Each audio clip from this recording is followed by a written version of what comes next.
Assalamualaikum warahmatullahi wabarakatuh. Abdullah bin Hudzafah adalah seorang pejuang Islam yang ternama.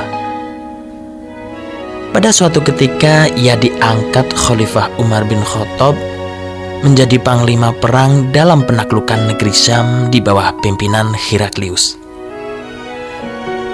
Setelah pertempuran demi pertempuran berlangsung, Allah mentakdirkan Abdullah beserta beberapa pasukannya tertangkap.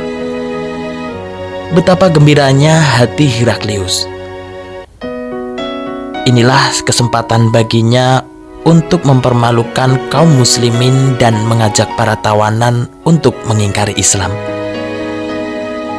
Ketika bertemu dengan Abdullah bin Hudzafah, mulailah Heraklius melancarkan aksinya membujuk Abdullah untuk mengingkari Islam.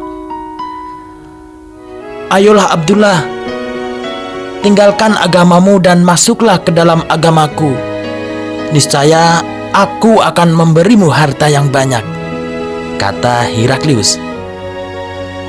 "Tidak, aku tidak akan pernah mengingkari Allah dan Rasul-Nya," tegas Abdullah bin Hudzafah. Heraklius tak juga berhenti. Ia kemudian menawarkan putrinya sendiri pada Abdullah bila ia mau meninggalkan Islam dan tunduk kepada agama yang dianut Heraklius. Lagi-lagi dengan tegas Abdullah menolak bujukan itu. Heraklius melanjutkan bujukannya. "Bagaimana kalau engkau kuberi kekuasaan yang besar?" Abdullah tetap menolak. Heraklius tak menyerah begitu saja. Ia lantas menawarkan sesuatu yang lebih menggiurkan. "Begini saja Abdullah, masuklah dalam agama Nasrani dan engkau akan kuberi setengah bagian kekuasaanku ditambah dengan setengah bagian kekayaanku yang begitu banyak." Abdullah bin Hudzafah menjawab, "Kalaupun engkau berikanku semua yang engkau miliki dan semua yang dimiliki orang-orang Arab, aku tidak akan meninggalkan Islam." Heraklius mulai murka. Ia kini mengancam akan membunuh Abdullah. Namun Abdullah sama sekali tidak gentar. Karena itu dianiayalah Abdullah bin Hudzafah oleh Heraklius. Ia dikurung berhari-hari tanpa makan dan minum kecuali arak dan daging babi. Tetapi Abdullah tidak menyentuh sedikit pun keduanya hingga ia hampir mati kelaparan. Tak mempan dengan itu, Heraklius lantas memerintahkan Abdullah disalib di sebuah tiang dan para pemanah diminta untuk memanah sisi-sisi tubuh Abdullah dengan maksud menakut-nakuti dan membuat Abdullah menyerah. Namun Abdullah tidak menyerah. Ia justru berkata pada Heraklius, "Kau boleh berbuat semaumu, tetapi aku tidak akan meninggalkan Islam." Dalam kemurkaan yang semakin besar, Heraklius menyiapkan seperiuk besar air mendidih yang dipanaskan di atas api unggun. Seorang tawanan yang juga anak buah Abdullah bin Hudzafah dilemparkan ke dalam periuk hingga mendapatkan syahid di depan mata Abdullah. Lalu seorang lagi. Sesungguhnya pedih hati Abdullah melihat penyiksaan pada saudara-saudara sesama muslim ini. Namun Abdullah tetap bersikukuh untuk tidak meninggalkan Islam. Kesabaran Heraklius habis dan ia meminta Abdullah diturunkan dari kayu salib dan dilemparkan ke dalam air yang mendidih juga. Menjelang sampai ke pinggir periuk, Abdullah menangis terseduh-seduh hingga Heraklius menjadi kembali gembira.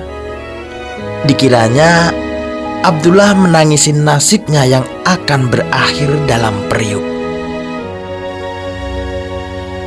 Dimintanya Abdullah dibawa ke hadapannya dan kembali dibujuknya untuk meninggalkan Islam. Tetapi alangkah tercengangnya Heraklius mendengar jawaban Abdullah. Aku sama sekali tidak menangisi nasibku. Aku hanya bersedih karena mengetahui bahwa aku hanya memiliki satu nyawa untuk dikorbankan kepada Allah. Seandainya saja aku memiliki banyak nyawa, sebanyak rambut di kepalaku, tentu aku akan mengorbankan seluruhnya demi Allah. Heraklius terdiam dan merasa kalah. Lalu dibuatnya tawaran terakhir. Maukah engkau kubebaskan asalkan mau mencium kepalaku? Abdullah berpikir sebentar kemudian menjawab, baik, akan kulakukan itu. Asalkan engkau bebaskan juga seluruh kaum muslimin yang engkau tawan. Maka dijumlah kepala Heraklius oleh Abdullah bin Hudzafah, sehingga ia dan lebih dari 300 pasukannya yang tertawan bisa kembali ke Madinah dengan selamat. Sesampainya di hadapan Khalifah Umar bin Khattab, Abdullah bin Hudzafah menceritakan kisahnya. Tak disangka-sangka, sebagian sahabat mencela keputusan Abdullah mencium kepala Heraklius. Agaknya mereka terlupa bahwa keputusan itu membawa begitu banyak kaum muslimin yang tertawan bebas. Melihat situasi yang tidak enak itu, Khalifah Umar segera bersikap dengan berkata, sungguh adalah layak bagi setiap muslim untuk mencium kepala Abdullah bin Hudzafah, dan aku akan memulainya. Segera saja sesudah itu para sahabat mengikuti perintah Umar dan mencium kepala Abdullah bin Hudzafah, kepala yang berharga lebih dari 300 nyawa orang-orang Islam. Wassalamualaikum warahmatullahi wabarakatuh.